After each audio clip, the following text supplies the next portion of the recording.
So I had multiple credit cards. I think I had four, maybe five at one time. And my significant other was in charge of them. And I had access to the accounts, but I was oblivious and just let her take care of everything. Well, unbeknownst to me, everything was completely maxed out. Every card.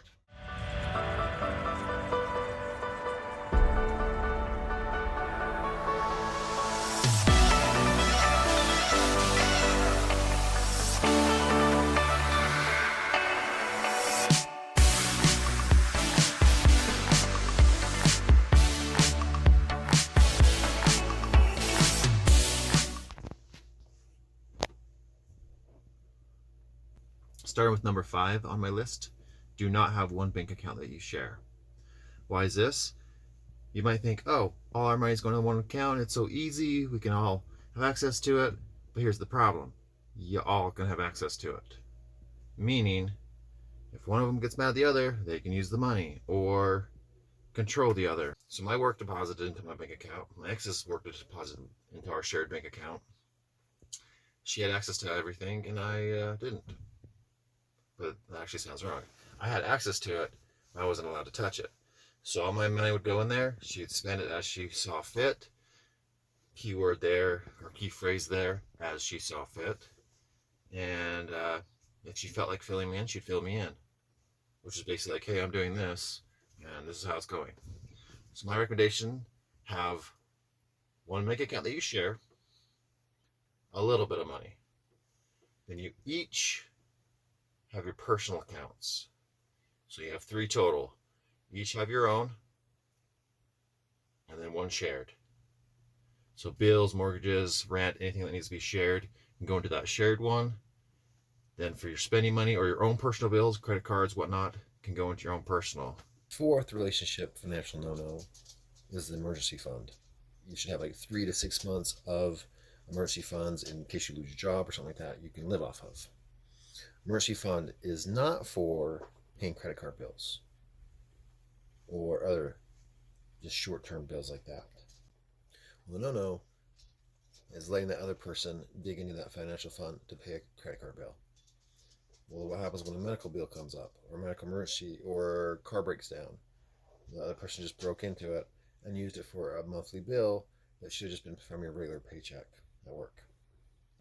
So number 3 is credit cards. The main key thing here is don't open multiple credit cards.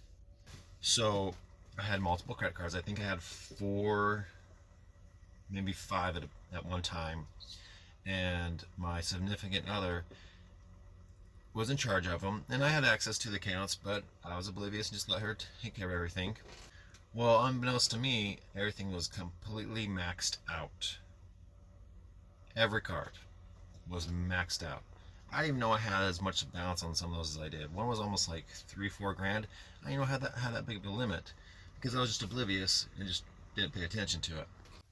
Number 2 on my list is student loans.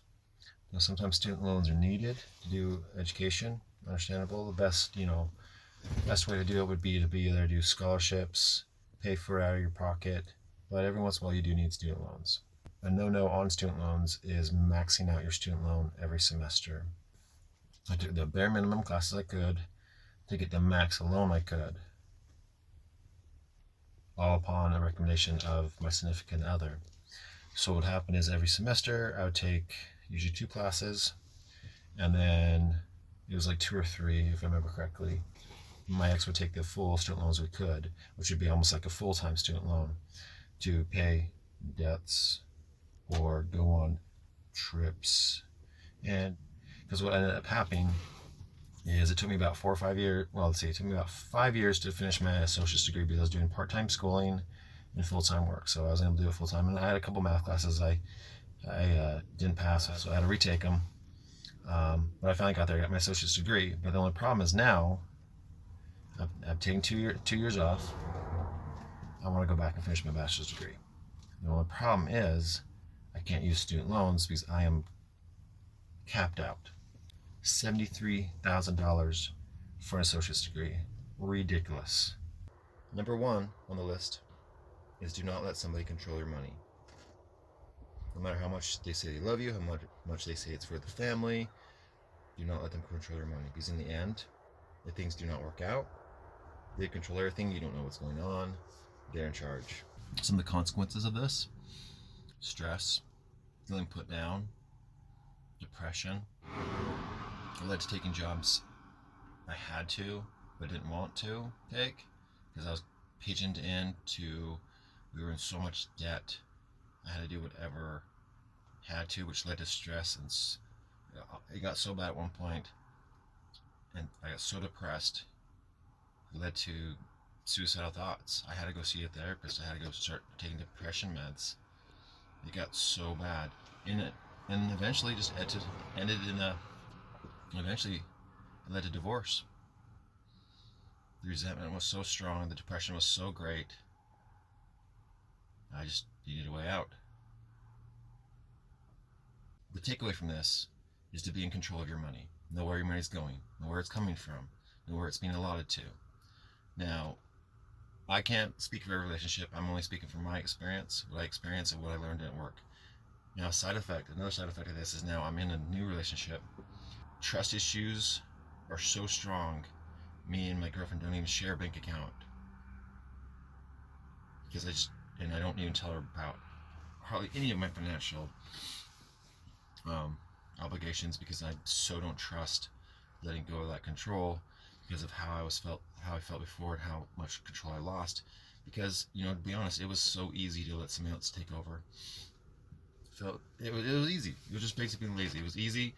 I could get up, go to work, do my thing. And she took care of everything. I didn't have to.